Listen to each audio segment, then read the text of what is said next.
Hello साथियों, कैसे आप सभी लोग। आशा करते हैं आप सभी लोग स्वस्थ मस्त होंगे और अपनी पढ़ाई सुचारू रूप से कर रहे होंगे।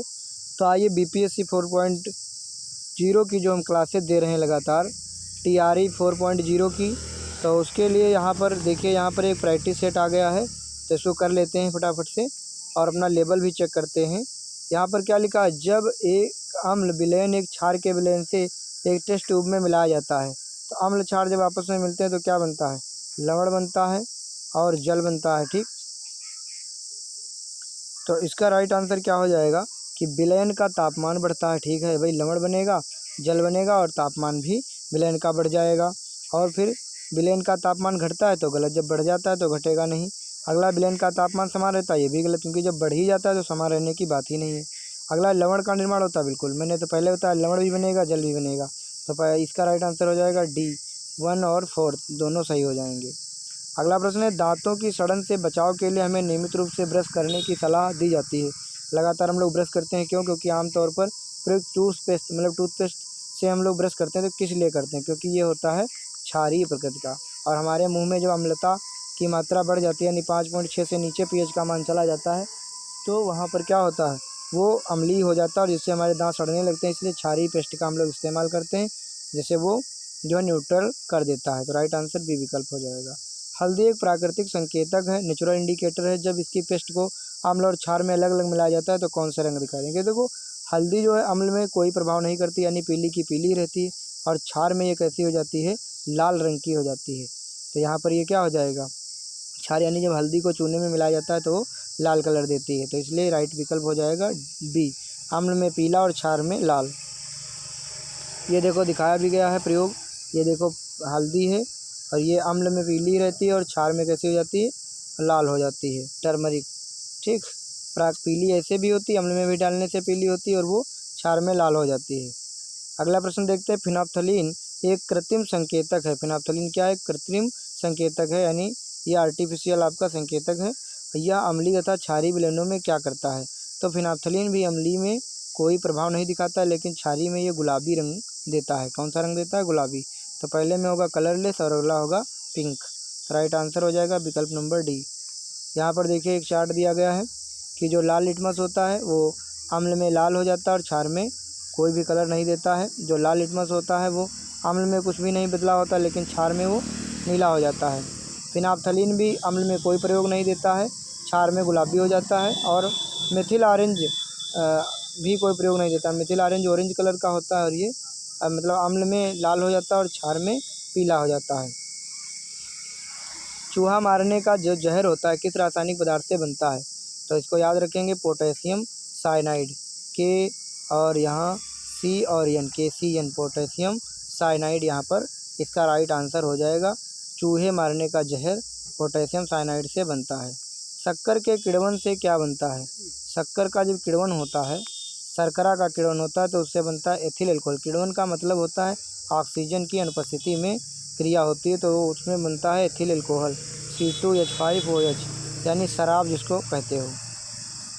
टूटी हुई हड्डियों की रक्षा के लिए प्लास्टर ऑफ पेरिस का प्रयोग होता है। बिल्कुल सही है। इसका राइट आंसर क्या होगा? टूटी हुई हड्डियों की रक्षा के लिए plaster of Paris. Plaster of Paris का फार्मूला क्या होता है? CaSO4 calcium sulphate into 2H2O, ये होता है अपना प्लास्टर ऑफ पेरिस। तो जिसको हम लोग जो है प्लास्टर ऑफ पेरिस का प्रयोग होता है, ये इसमें जब पानी मिला देते हैं तो ये जिप्सम बन जाता है और कठोर हो जाता है, जिससे हमारा जो है टूटी हुई हड्डियाँ जुड़ने में समय मिल जाता है उनको। निम्न तत्वों में से किसमें न्यूट्रॉन नहीं होता है? तो हाइड्रोजन में न्यूट्रॉन नहीं होता है। हाइड्रोजन के 3 समस्थानिक होते हैं, 1H1, 1H2 और 1H3। तो जो 1H1 होता है, प्रोटियम जिसको कहते हो, तो इसमें देखिए एक में से एक घटाएंगे तो यहाँ न्यूट्रॉनों की संख्या आ जाएगी 0। तो न्यूट्रॉन, हाइड्रोजन एक ऐसा तत्व है जो जिसमें कोई न्यूट्रॉन नहीं पाए जाते और इसे आवारा तत्व भी कहा जाता है। आवारा तत्व कहा जाता है और ये ब्रह्मांड में सबसे ज़्यादा पाया जाता है मात्रा में, ये उपलब्ध है हाइड्रोजन। कैल्शियम कार्बाइड नमी के संपर्क में आने पर फलों को पकाने के लिए कौन सा यौगिक उत्पन्न करता है? तो कैल्शियम कार्बाइड जो है वो एसिटिलीन बनाता है, जो फलों को पकाने में मदद करती है। एसिटिलीन गैस कृत्रिम फल गैस है, कृत्रिम रूप से फल को पकाती है एसिटिलीन गैस। फलों को पकाने के लिए जिम्मेदार प्राकृतिक पौधा पौधे का हार्मोन कौन सा होता है? तो ये आपका हो जाता है कौन सा? ये हो जाता है आपका एथिलीन। कौन सा हो जाता है? एथिलीन। भारत में स्वास्थ्य जोखिमों के कारण फलों को कृत्रिम रूप से पकाने हेतु किस रासायनिक पदार्थ पर प्रतिबंध लगाया गया है? किसको जो है हेल्थ को देखते हुए इसको जो है रोका गया है? तो कैल्शियम कार्बाइड को जो है प्रतिबंध किया गया है। निम्नलिखित में से कौन सा फल एथिलीन की वजह से तीव्र पकने वाला क्लाइमेटरिक फल है? तो बहुत जल्दी कौन सा पक जाता है एथिलीन की वजह से? केला। ये नरम फल होता है और ये बहुत जल्दी जो है पक जाता है। संतरा तरबूज इतनी जल्दी नहीं पकेंगे, ना तो आम। हरे फलों को कृत्रिम ढंग से पकाने हेतु कौन सी गैस प्रयोग में की जाती है? तो वो होती है एसिटिलीन गैस। कृत्रिम रूप से अगर पकाना है फल को तो मानव के द्वारा, तो उसको एसिटिलीन गैस कहा जाता है। एथेन नहीं, अगर यहाँ एथिलीन होती तो एथिलीन का ही तो सही होता। एथिलीन एसिटिलीन एक ही चीज़ है। यहाँ पर देखिए उस कथन को चुनिए जो विद्युत फ्यूज के संदर्भ में सही नहीं है। तो देखिए विद्युत फ्यूज सभी इमारतों के विद्युत परिपथ में लगाए जाते हैं, बिल्कुल सही है। विद्युत परिपथ में सुरक्षित रूप से प्रवाहित होने वाली धारा की एक अधिकतम सीमा होती है, बिल्कुल सही, क्योंकि ज़्यादा धारा होने पर वो गल जाएगा उसका तार और परिपथ भंग हो जाएगा। विद्युत परिपथों में सुरक्षित रूप से प्रवाहित होने वाली धारा की एक न्यूनतम सीमा होती है, गलत, अधिकतम सीमा होती है। तो यही राइट आंसर हो जाएगा, गलत पूछा था, नेगेटिव का नेगेटिव हो जाएगा। इलेक्ट्रिक हीटर और इलेक्ट्रिक इस्त्री के काम करने के पीछे क्या कारण है? तो विद्युत धारा का ऊष्मीय प्रभाव, heating effect of electric current, क्योंकि जब हम उसको क्या देते हैं, करंट देते हैं, तो उसमें से ऊष्मा निकलती है। निम्नलिखित में से कौन सा जूल के ऊष्मा नियम को सही रूप में व्यक्त करता है? तो देखो फार्मूला क्या होता है, H=I²RT होता है और H=B² भी होगा, PIT भी होगा।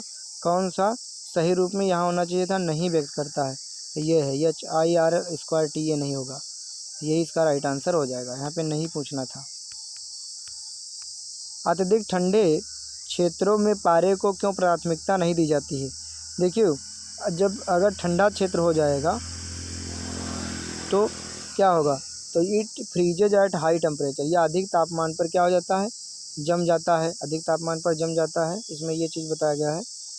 दिखाई नहीं देता है, महंगा होता है। देखो पारा क्या होता है, पारा एक ऐसी धातु है जो कम तापमान पर ही क्या हो जाती है, द्रव अवस्था में पाई जाती है, लेकिन अगर अधिक तापमान हो जाएगा तो ये फ्रीज हो जाएगा, नहीं जम जाएगा। ठीक, ठंडे क्षेत्रों में भी ये क्या हो जाएगा, जम जाएगा, ऐसे कह लीजिए। -40 डिग्री सेल्सियस से नीचे तापमान में तापमापी में पारा उपयोग नहीं किया जाता, क्योंकि यह जम जाता है। उससे नीचे तापमान चला जाएगा तो ये जम जाएगा, -40 डिग्री सेल्सियस से नीचे। तापमापी में प्रयुक्त एल्कोहल का अनुमानित द्रवणांक कितना होता है?